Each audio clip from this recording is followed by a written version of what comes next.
All right, so I love it when I get to review things that I get to taste. So these Shameless snacks, they sent me these snacks to give them a little taste test and a review. And why these are interesting is that they are keto friendly, they're vegan. This 50-gram pack only has 3 grams of sugar in it.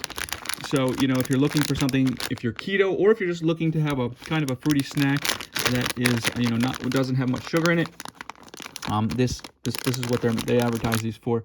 So let's go ahead and give them a little taste test. Take a look at them.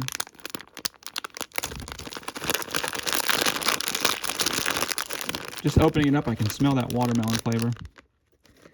So let's take a little close-up look at these gummies. All right, let's do the little taste test.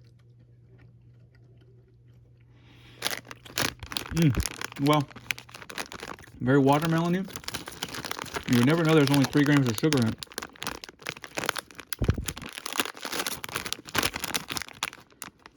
Take a look at the ingredients.